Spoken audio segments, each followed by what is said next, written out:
with a new series. Well, back with the guest streams, and the first guests ready for going into the new season are for all the way from Net That Hall. We have FPL Mariner, and we have FPL Lens, Gabe and Chris. How you doing, chaps? Welcome. Well, we've got a week to go, haven't we? I think I've done about 2,000 drafts, but apart from that, I'm all right. What about you, Gabe? I'm doing all right as well. Nice and early here in the desert. And Mariner, as long as you haven't put Maras in a draft, then you still have some tinkering to do. Don't you start. No, it's great to have you both on. Really, taking the time. So today we'll be talking about getting to know Net That Hole a bit more better. Also talking about our drafts and our current plans as well as we look ahead. Just about exactly a week left until the new season kicks off. So everyone's at panic stations. Everyone's losing their marbles. Who to bring in, who to not have. It's going to be crazy this last week leading up to new season, and also answering questions from you guys in the chat as we go along. Let's get to know Net That Hole a bit more better. Chris, Gabe, how did Net That Hole? How did we start? How did you start? Well, we've been going for how long's it now, Gabe? We're in our third season, aren't we? 2.5. It'll be. Yes, this is the third, not full season. Yeah, that's right. I mean, basically, I'll let Gabe come in a second, but I mean, from my perspective, I got to know Gabe at on a Telegram chat, which is the road to global glory, which is FPL Glory. It's a bit of a mouthful, but it was organised by probably, I reckon, one of the nicest people I know. That's Ajit Dillon. We got chit-chatting on that. And I had a captain metric, which has been doing quite well for a couple of years. And I started to tinker with a bit of a YouTube channel myself. And then I very quickly realised that I didn't have time to do it all on my own and needed some assistance. And the first person I reached out to was Gabe, given the fact that we are, I think I'll let you explain it, Gabe, more, but we're completely different as managers, really. And I think that's the way I would probably say it. And I think that's how we started. And then in time, we brought Nima in. Hibbo came and went, joined us for a while, and then moved off because he had some other work commitments and things, but left on good terms. Yeah, just the three of us, right, Gabe? And we're all very different managers, and I think that's the key. Yeah. When we were in, it was a really big Telegram chat, and we were just providing content for them to try to help, a greater number of people with their overall ranks. And Mariner and I are obviously on opposite sides of the planet. He's in Singapore. I'm in the United States, and we also approach the game kind of from polar opposite sides as well for the game of FPL. Whereas Mariner, obviously the games are in the middle of the night for him, so he can't watch a lot of them. So he goes straight into the data, and he's data heavy. And I'm a coach by trade. I have a B license here in the US USSF B license. So I approach it from a tactical eye test perspective, and it was a good fit. He approached me, and it just made a lot of sense. So here we are. Wow, that's Net That Hole. Welcome. That's how they became Net That Hole. Thank you, lads. We've nearly got 2,000 subscribers, so if anybody would like to just get us over that line for the 2,000 subscribers, I've been crying on Twitter about it, but yeah, please. You're just like nearly there. You're just nearly there. Nearly. So anyone that's watching now, check them out. Net That Hole. Subscribe to them. We'll get there. Yeah, it's always that good that feeling. You're like, just want to get over that finishing line. Right. Well, we'll move on now. Move on to the drafts and plans now. So we'll start off with Chris. Let's scroll up. Is it the second one? It's not the first one, is it? Yeah, it's not. It's the second one. I've got the right one. So what's your plans, mate? Talk us through your. Well, yeah, this is about, like I said, version number 994. But but look, I'll read the team out just for people. So I've got Sanchez and Steele in goal, obviously, both Brighton. From my perspective, I've gone for a 4.5 goalkeeper. And 8.5 spend. The reason is we've got those four. We've got potentially the extra wild card this year with the World Cup, and I could wild card even as early as game week 3 or 4. So I'm not too worried about the 4.5 keeper at this moment. I actually think that 500,000 or $1 million more spend might be better spent elsewhere. As it stands, I'm on Sanchez, but as I said off air, Sanchez doesn't have much to save and doesn't save much of them. So I'm not quite sure. So I'm not quite sure whether I'll go for Raya or not now they've signed someone like Ben Mee. So that's an option. At the moment, I'm looking like I'm going to be playing a 4-4-2. The team, so across the back, Cancelo, Trent, obviously, 2 complete locks, not going anywhere. At the moment, I'm on Robertson instead of Diaz. I just think it might balance the team a little bit better, and putting Gabriel in there as well from Arsenal, and then Neto Williams as 4 million second sub probably. Across the middle, Martinelli, Kulusevski. Gabe hates him. Salah, of course. Neto, that hole has to be, doesn't it? And also Andreas up front, Haaland, Jesus, and Archer. So looking like a 4-4-2 at this moment in time. But yeah, I'm happy for you guys to pick holes in it. Gabe, I'm sure will. But come on, Calvin, do your worst. Do your worst. I thought we might not be as Gabe very strict on it, but I think the double Liverpool defense with Trent and Robbo, I really do like that. I'm biased as hell because I'm a Liverpool fan, but I think what they can do, Trent takes corners at one side, Robbo takes the other. How attacking they both are. I am kind of worried a bit with Robertson and Tsimikas. There may be some slight rotation in some league games, and also with Trent, I'd very much doubt with namesake Calvin Ramsey there. He's going to slowly be molded in. He's not going to affect Trent at all. So Trent's highly likely to keep being nailed on in every single league game for Liverpool. But this whole debate with Robertson and Diaz, 1 million cheaper than Diaz. That's a bit of a debate that's going around at Twitter at the minute. But I don't hate it. As I said, I love the Trent and Robbo double up. They've got Fulham, they've got Crystal Palace after that, and we just have to see. Yeah. Cancelo's a lovely one. Like you said, just like me, Cancelo and Trent, they're not going for my team. Bit of spoiler alert, because they're just high ownership. They get the returns. They're just very, very attacking. They won't lose the place. Moving on to midfield, I still can't get my head around Neto. With him, with Jimmy, with Jimenez out injured now. How's that Wolves? I was listening a bit while looking at threads from Black Wolf on Twitter. But Neto, it's going to be interesting. I just can't get my head around him, to be honest with you. I just think at 5.5, he's very, very interesting. I think he's not necessarily, he's certainly not essential. I mean, at this moment in time, I don't know if you noticed, but I haven't got anything in the bank, and that's not like me. I like to have 500,000 in the bank. So I have got to try and find 500,000 somewhere from this. And it may be Neto who actually makes way, or it could be Gabriel as well, down to Ben White of all people at this moment in time, because I want an Arsenal defender. So I'm looking at that. As for Neto and his production, he's a class player. If he stays fit, he's a class player, and I think he could blow that price point apart.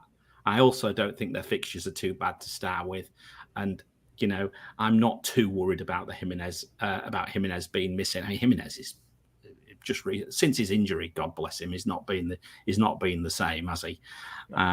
So no, from that side of things, I'm not too worried about it. I just wanted to touch on one point you made about Robertson and Diaz and the debate there. The reason I've gone for Robertson at this moment is because I want Kulusevski. The reason I've gone Kulusevski is because I've gone Haaland. I want someone from Spurs. They frighten the living daylights out of me. I was going to just touch on, talk about Kulusevski. I mean, I know because everyone's trying to, even me in the early, a few weeks ago, because I couldn't get Kane or Son in. Kane or Son are like 18% or 20 odd percent. Everyone's going for Haaland. Hayes is a monster, over 60%, 62%. A lot expecting him to fire away and start off with a bang. But Kulusevski, we know Richarlison's signs. We know he's banned for the first game against Southampton. Do you think Conte will rotate them as much once Richarlison's available in league games, or how long is Kulusevski to you? Is he only a short-term punt, or? I don't think he's a long-term player, but I think I don't necessarily need him for a long-term. What I need is $500,000 in the bank and the ability, probably even as early as game week 2, to move on to a City asset. Even as early as game week 2, because I've only picked 2 City players for that reason as well. So if I can figure out who the City asset is, I might make a transfer in game week 2. I did consider doing the Haaland or the Kane to Haaland move. Gabe was nearly sick when I in the WhatsApp group when I told him I was thinking about doing that. Then I said, "Oh, why don't I just take a -4 and have Son and Kane and transfer them both out?" I've been castigating anybody who suggested planned transfer when we know nothing. When we're about to learn so much, we're like, I'm going to plan something. Let's see. But no, I think that's a better balance, because I do think Haaland's going to be an outstanding pick for game week 2, even if he only gets 70 minutes.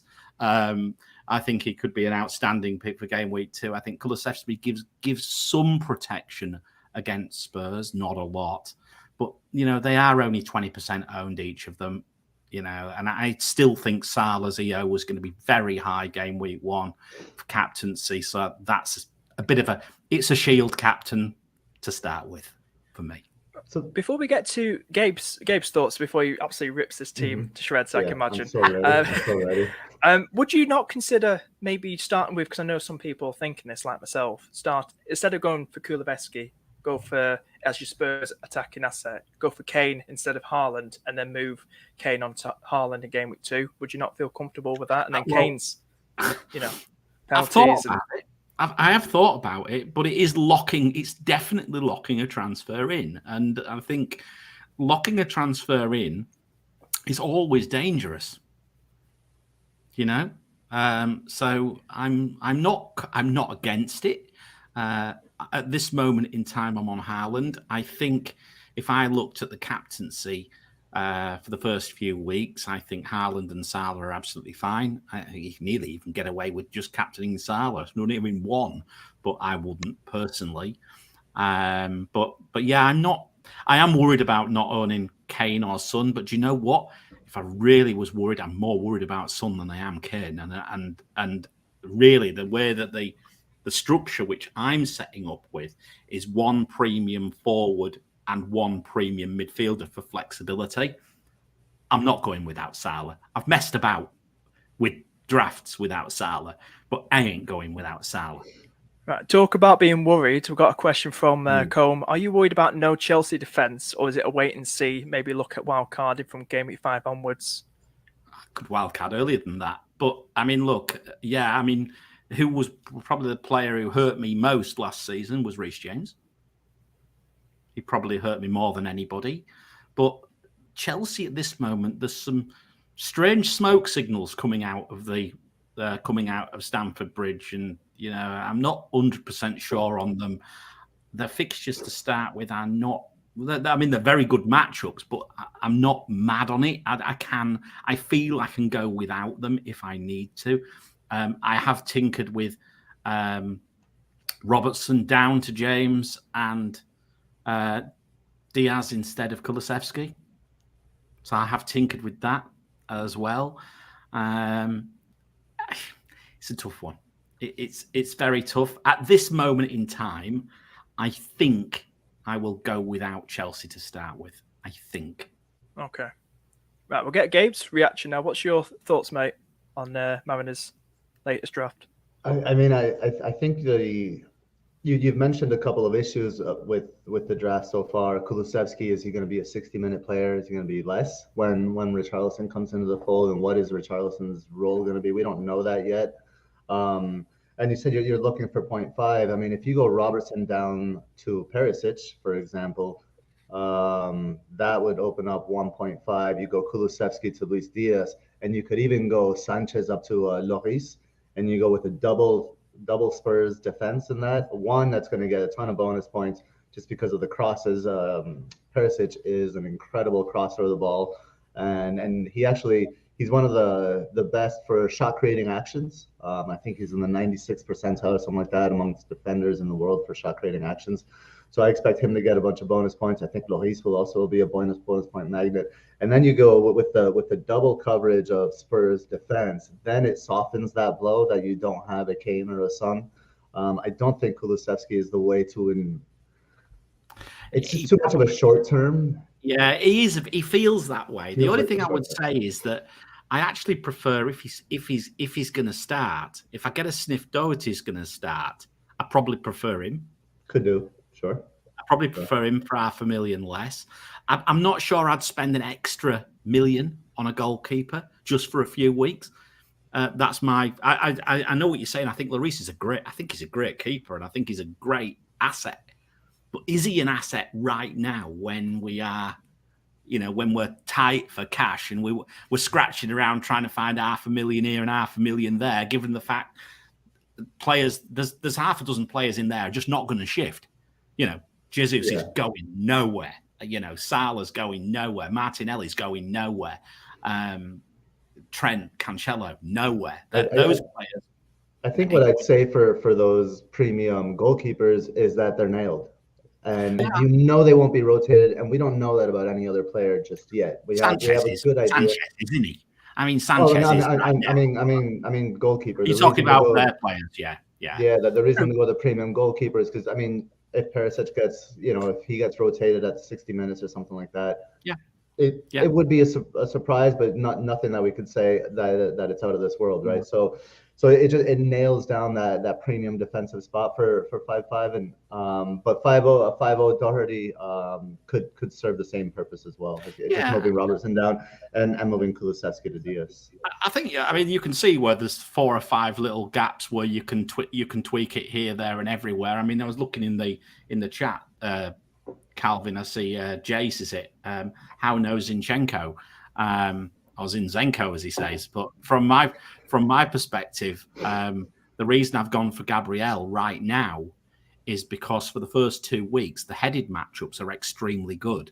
And there's a very good chance that he could get a return in the first couple of games. He is a bit of a monster when it comes to set pieces. So from that side of thing, I really quite like Gabriel there.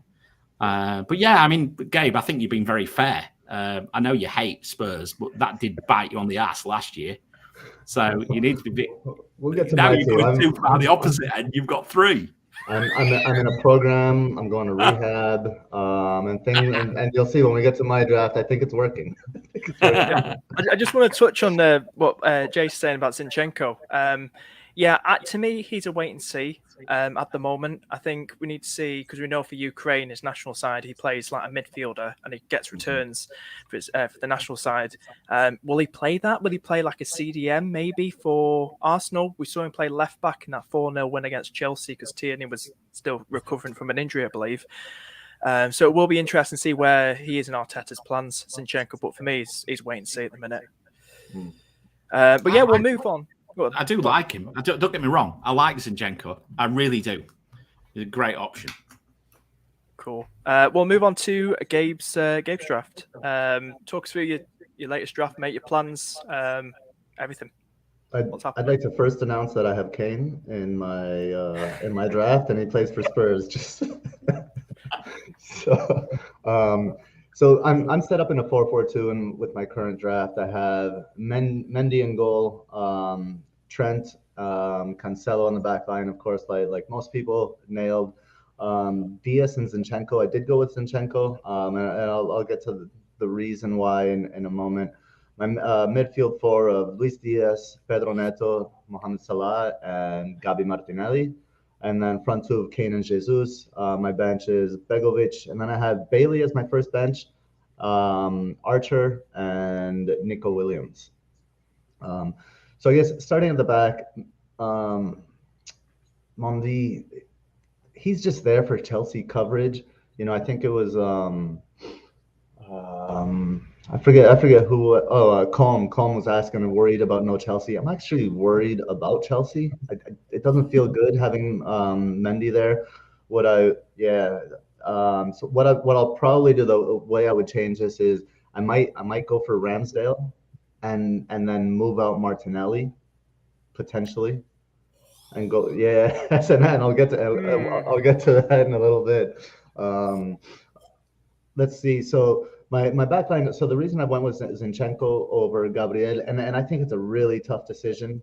Kind of a coin flip here, but I went with Zinchenko because one, Tierney's injured, um, and two, Thomas Partey has not been a good human being apparently. So he may be out. So that's kind of two positions.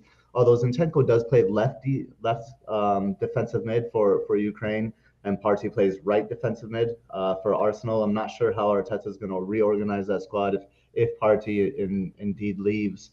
Um, but I just think that Zinchenko was brought in to fill the Cancelo role for this team, and I just see he's going to be a bonus magnet, and I think headed matchups are really enticing, especially when they're so obvious, like the first two for Gabriel. But I think it's more sustainable to go for just overall involvement, and that's why I've gone with Zinchenko. I think he'll be a focal point. Um, Luis Diaz pairing Mohamed Salah in midfield. I ran some numbers on Luis Diaz, and from a value perspective, it's almost exactly the same value as Salah. So if the one thing Salah has going for him is that obviously we're going to be captaining him, which doubles his points and all that, which makes him more valuable. But I think if Luis Diaz can match him from a points per million perspective, I think that would be that's why I have him in my midfield.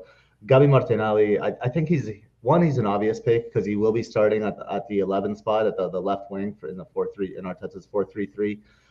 My concern about Martinelli is that he's not the greatest finisher, and he's not terrible, but that finishing is an area where Arsenal really they struggled last season, and they'll be looking to improve on that with the addition of Jesus. Um, but if Arteta is seeing that Martinelli isn't finishing, will he be will he be taken off early? Could Smith Rowe get a run in there? Could even Eddie and Ketia, fill in there for the finishing if it's not coming from Martinelli? I do believe in the player. I think he's a great player, and I think he will develop and seize that role. But it's a risk I have to admit. So that's just one that I'm looking at. And then Kane and Jesus up front. The Kane Holland debate. I don't think there's a right answer at this stage. You're either going to go with the ownership in Holland, or you're going to go with the matchup in Kane, and the matchup and the history, right, and the pedigree. So I've gone for Kane because I want to leave one Man City slot open just to see how they line up. Um, Diaz could be Ake. Actually, I'm pretty sure I will switch Diaz out for Ake. I do expect Ake to start on the left hand side. Report just came through. Someone just sent me something that Laporte won't be ready before September, which would nail Ake, I think, on the left center back spot. And for 5 million, I think it's an obvious pick. So I'll get a million there, and then I can redistribute. I can even move Martinelli up to Grealish or something like that, or maybe just use 0.5 because right now I do have 0.0 in the bank, and that's not ideal to start the season. Like Marinas saying, we're all trying to get that extra 0.5, and I could get it from Martinelli, or I could move Bailey, who's my first bench, down to Andres Pereira.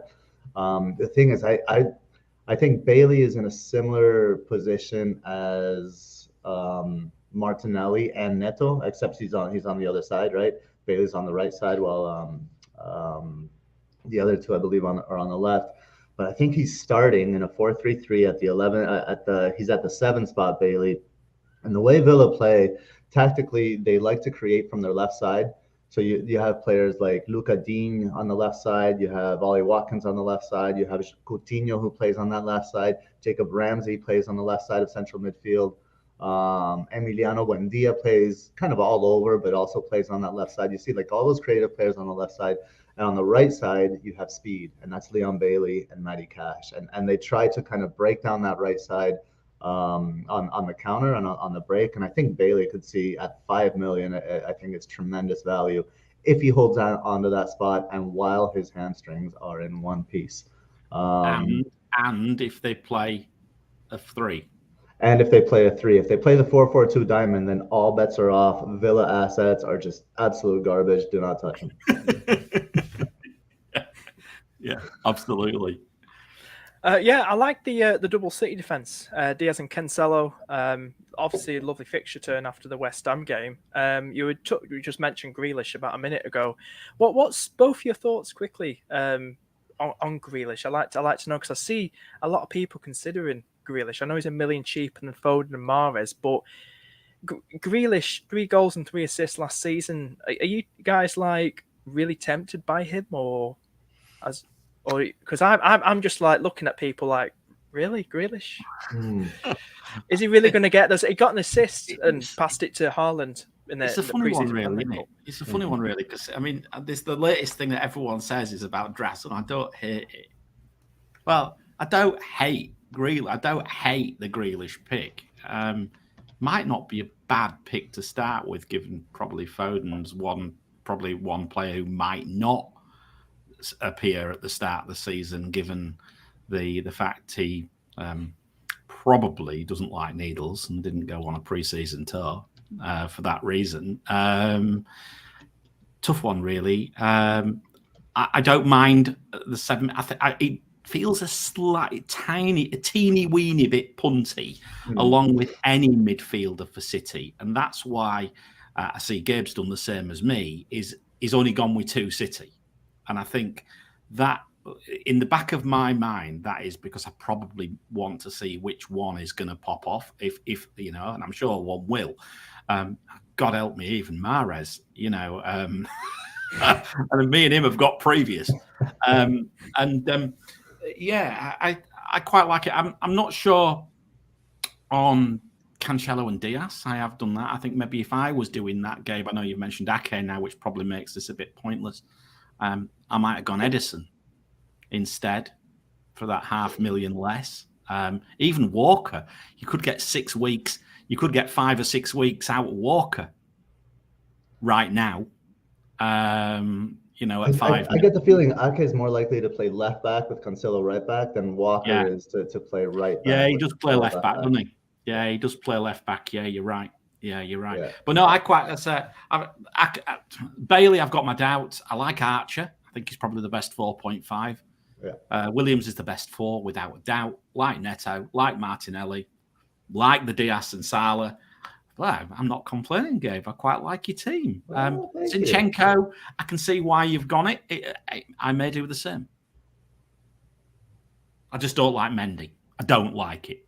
I don't like Mendy either. If it was me, I mean, would you double up on Arsenal? Would you double up on Arsenal, take Martinelli out, double defence? Would you go double defence on Arsenal? The thing about Ramsdale is Ramsdale also gets a ton of bonus points because of his saves and his passing. And I think Zinchenko, Ramsdale, and Jesus. Jesus was a bonus point magnet too when he returned at City. So I think those 3 could really draw a lot of bonus points. And because of their the early fixtures for Arsenal, I think I see them getting more than what their production is, more than what their returns are. And I think those are the 3 to go for. Just want to make one point about Martinelli. You talked about his finishing. He was highest for assists in the last 6 game weeks for Arsenal as well. Mm-hmm. So it's not just his finishing. So, and I've got this, and I've got, you know, all I need now is a Brazilian flag ride, because let's face it, those 2 could absolutely go crazy. I'm really excited about those 2. We've got a quick question before we move on to my team, and you 2 rip it apart. Mr. Moncombe, if you had any funds, would you go Odegaard instead of Martinelli? No. Gabe? Nope. No. Nope. I wouldn't either. I'm just answering it for him. Check my tweet from yesterday. I put a thread out about it. He's nowhere near them. He's not a million miles off the numbers, but he's not there. It's a great thread. It compares. It's Martinelli, Odegaard, and Saka. Comparing those three, it was a really good, really insightful thread. How far back is it, Chris? Or is it here? This one? No, yeah, there it is. That's it. Yeah. Ooh. So you can have a look through that and tell Colm go and have a look. It basically breaks it down over the season, the last 6. So Saka's nailed on minutes compared to the others. Martinelli's not, as Gabe makes a very, very valid point. And just run through it. It's all the different stats and everything for the XG, expected points, everything really. So just have a dig through that, and it might give you a bit of context. I think the other thing is 500,000 more, and I think, look, we need that 500,000, right? If you're going to go, why go Odegaard when you can go Martinelli at 500,000 less? Mm-hmm. Exactly. Right, before we carry on, and before I say, rip my team apart, great to have a look at your team. Say hello to a few people. There we go. Say hello to John Harris. Hope you're doing good. Talk about as a combination of a 13.5 million Odegaard and Grealish or Saka and Neto. We'll get questions later on, but say hello to a few people. FPL Sandwich, King Harry, hope you're doing good. Hope everyone's doing good. John as well, FPL Sparta. So now we'll get on to my team. I'm gonna sharpen my knife. Yeah, you're gonna enjoy this. This is my team on the screen. Hopefully you can see it okay.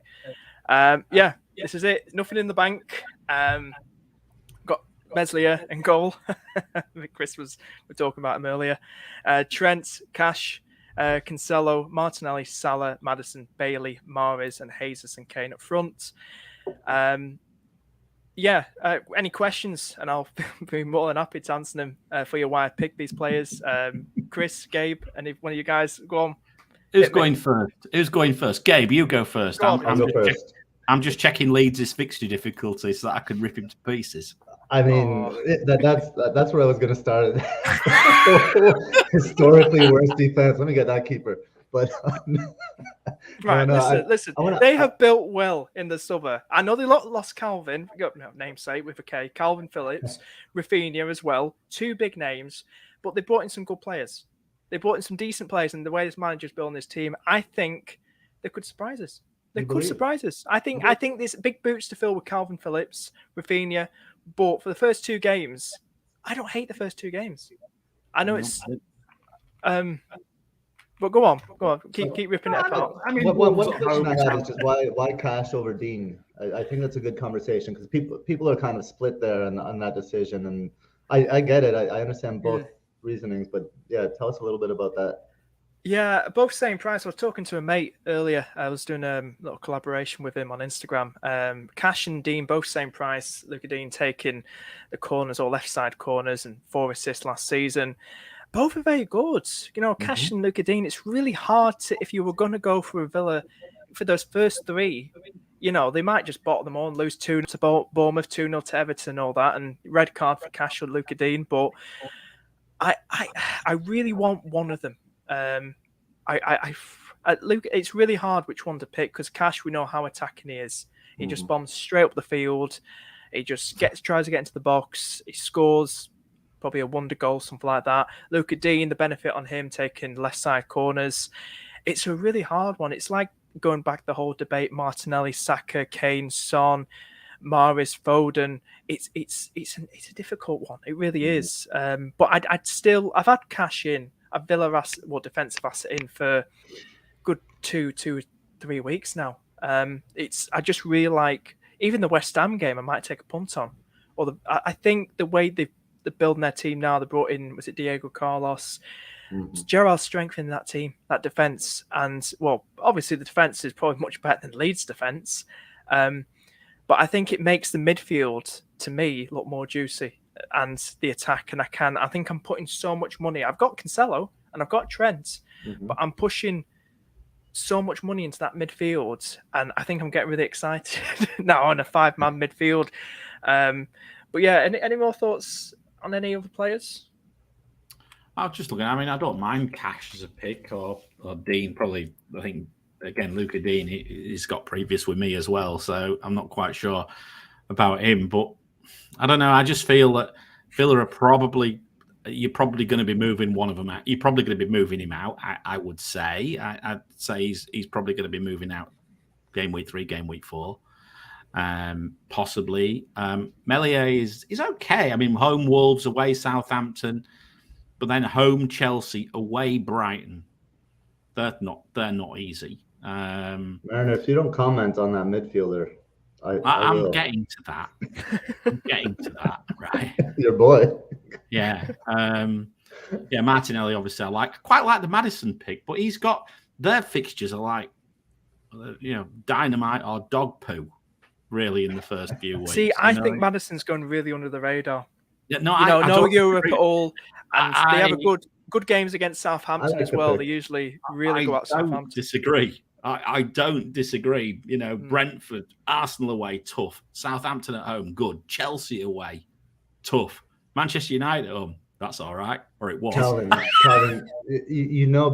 before game week 1 deadline, you're gonna switch out Maddison for Luis Diaz. You're a Liverpool fan, for God knows. You know it's gonna happen. Mate, that's probably gonna be it, mate. That's gonna happen. Well, I don't know. It's really difficult because I really want triple Liverpool because I've been playing around by having Robertson in my team. And when I put Robertson in my team and gone for a 4-4-2 formation, just by doing one or two transfers, I can have 0.5 in the bank. And I really want to have some money in the bank because of those price changes that happen in the first 2-3 weeks or something like that. This hasn't got any money in the bank. I might as well. My overdraft, like I said, is probably have Robertson in my team and Trent. So go for Robertson, Trent, Cash, and Cancelo in the back 4, and then probably downgrade Maddison to Andrea Pereira from Fulham, and then bench him. So just go for Martinelli, Salah, Bailey, and Mahrez in that 4-man midfield. Mahrez, I want to get your thoughts on that, guys. Mahrez, he's not a Jackie Grealish. Listen, I'm not falling for Jackie Grealish. Go on, rip it to shreds. Mahrez. So, I might just turn my camera off and just leave. Oh, now. mate. Shall I go first? Go on. Come on. It can only be you, Mariner. This can only be you. I mean, that bloke. It's not that bad. Come on, Chris. He single-handedly costed me a top 100 finish last season. It literally cost me. That missed penalty destroyed me. Literally destroyed me at the end of last season. I mean, look. When he's on the pitch, normally he's dynamite, right? Normally dynamite. I look at it. Have you got the right one?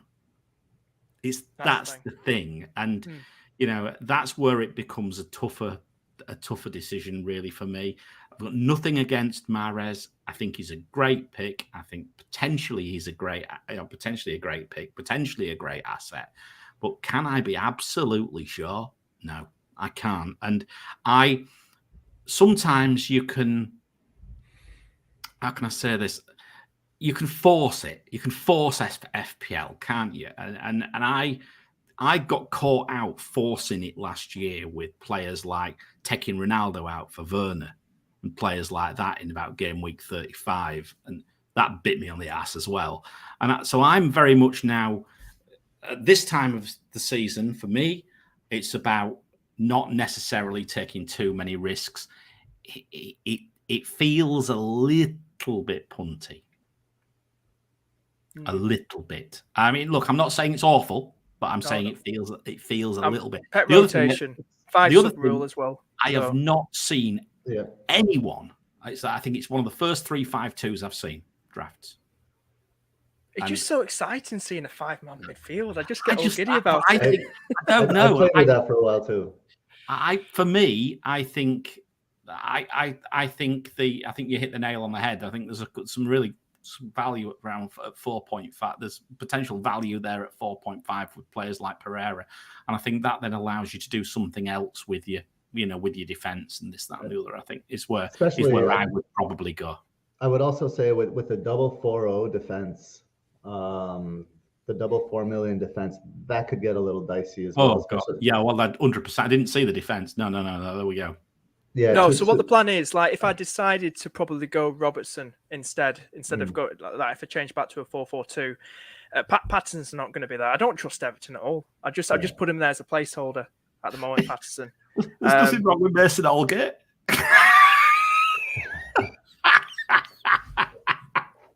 Right. Said, no, we're just. I mean, I'm just reading here. FPL Sandwich podcast. What is he saying? He says he's got Mahrez PTSD. Pretty much. I love it. Yeah, it's so difficult because when this guy starts and he's on form, he goes crazy, and you don't have him. And then people bring him in for, say, the game against Bournemouth, like Foden and Mahrez, something they think City's going to destroy a newly promoted side and take a punt on it. Then he blanks or doesn't start. I think this 5 sub rule is going to make things really difficult, obviously. I just quickly get your thoughts on that, the 5 sub rule this season. Do you think it's going to make things It might help you with Mahrez. It might help you with Mahrez because he only needs to be on the pitch 15 minutes. True. Still not ideal. I do think the 5 it's not ideal. You're right. Yeah, the 5 sub rule is going to come into play, not just from a rest perspective, but tactically. I think if they've added Holland, if they go up 3-0 in the first half, we could see massive rotation in these easier matchups, which is not what we're looking for. So I just think it's more like the combination. You have Maddison and you have Mahrez, and you're starting Leon Bailey. That's a lot of compounded risk I think. Yeah. And so if you could limit at least like 1 or 2 of those and have one, like instead of like the 3 risky ones, have 1 or 2, I think that would be that would be advisable. And then to have the added risk of the double 4-0 defenders, I think there's just a lot of risk in this team to start the season. And like you said, if we're all planning for an early wild card, maybe it is a season to start with a riskier team. Yeah. And the other thing, of course, is we've got a few, 4 or 5 weeks of only 1 game a week, and then all hell breaks loose. Yeah. So, we have to think about the rotation side of things, which we'll see more rotation coming in once we get to around game week 5. That's one reason why I'm thinking, is it not a bad idea to have a fair, a centre, maybe a centre half in there, or 1 or 2 perhaps certainly 1 centre half, because I do think the wing backs will get rotated quite heavily once we get to, for the big teams anyway, once we get into what is a really excessive workload for the players go in the run up to the World Cup. They've got to get all the Europe out of the way, haven't they, before the World Cup? So it'll be tough. Yeah. We'll go through, as we just nearly finished, we'll go for another 5 minutes and then we'll wrap things up. Quick fire round with the questions, but I just want to also add as well, if you guys didn't know, Liverpool will be scheduled another friendly to be played straight after the Fulham game, probably the next day. I don't know if you guys have already heard about that already, Chris and Gabe. No. So it's been scheduled that, confirmed that Liverpool will play another friendly straight after, the day after the Fulham game. So I don't know how that will affect lineups and stuff or anything with Fulham. So, and then there's another one as well. Breaking news from earlier: Cucurella has handed in a transfer request. Any people watching? Fabrizio Romano. So Cucurella as well. Where's he going to be? Is he going to be like a right back or something? Probably if he joins City, will Walker? He'll be left back, and Cancelo will be right back. But he's joining pretty late. I think Pep's not going to throw him in right away. It'll take some time. He'll be in everybody's team at 5.0. But to start the season, I think that spot I might hold that place with Nathan Ake. Yeah. It's too late to worry about him now, right? He's too close to the season to think he's going to be ready. So you can have Ake as a placeholder and then move sideways when Cucurella starts. Yeah. Right, we'll go through his quick questions and then we'll wrap things up. King Harry, Rashford or Sancho? This has been going around as well. The whole, 1 million cheaper than Sancho. I'm personally on, if I had to choose, Sancho. What about you guys? I'm with you. I'm on Sancho as well. Nobody tempted Rashford for the system. I'm not that on either of them, so I'd go for the cheaper one probably. That's where I am. You go for Rashford. What's your quick thoughts on that, Chris? On Man United, do you think they'll be a much better? I'm okay with them. I tell you, it's the Ronaldo situation's the thing which is the one I'm keeping an eye on, because I've had some extremely good fun on FPL over the years with Martial. I really like the look of that 7 million if Ronaldo's not around. So I'm more interested in that type of issue than that. Rashford, look at 6.5. If Rashford gets back to where he used to be, he could be really. He's a breaker. He's a game breaker. If he gets back to where he was, will he? Who knows? I don't know. I've not seen enough in pre-season yet. I've been away on holiday. I need to catch up on a load of highlights and this, that, and the other. So it's difficult for me to comment. So I think at this moment in time, I would probably go with the cheaper option because I don't know enough about them really. What about you, Gabe? Sancho, Rashford? Sancho, because for me, he's a better fit in the system. I don't think Rashford fits in the system, certainly not on the left side with Malacia, because Rashford likes to stay wide. Rashford likes to cut inside, and that's what Malacia wants to do as well. I think they're going to get in each other's way. On the right-hand side, I think Sancho's already shown his ability to combine and connect. I just think he's a much better player. Okay. I know you guys ripped apart my Meslier pick a bit. Sandwich coming in. How you doing, Sandwich? Meslier is not bad of a pick. Leeds will play 2 number 6s, and Marsh will be more defensive than Bielsa. I do think Leeds could. You never know. I know lost 2 big players, like I mentioned earlier, but you guys are probably thinking, just wait and see. See how they do first, how they adapt. But yeah, it's going to be interesting to see. The What do you think, fixtures Chris? are good. The fixtures are good.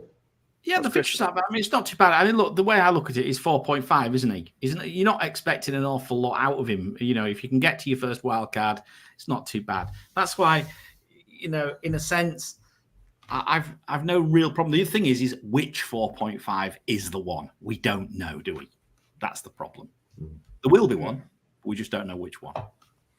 Just quickly from Harry as well, just do number 2. Thoughts on where Chelsea will come this season, where they'll finish? I don't think they will get many clean sheets. They're playing awful, so I prefer Ramsdale to Mendy.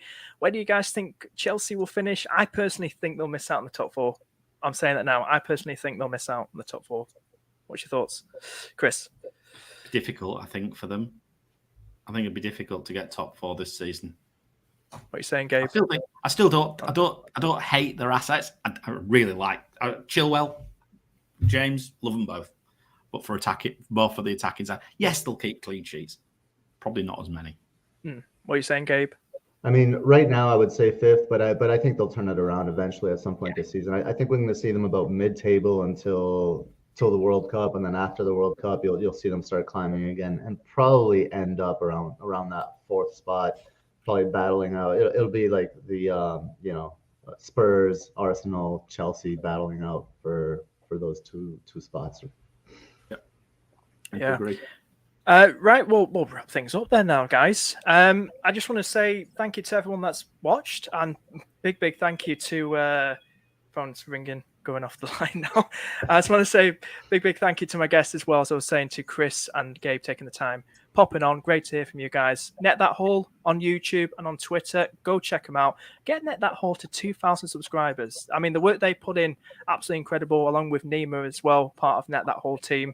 But lads, thank you so much for taking the time coming on. It's been great chatting to you. No problem. We'll see you later, Gabe. Thanks for the invite. This was fun. Hour and 10 minutes till we go live, right? Yeah, check them out. Go to Net That Hole, guys.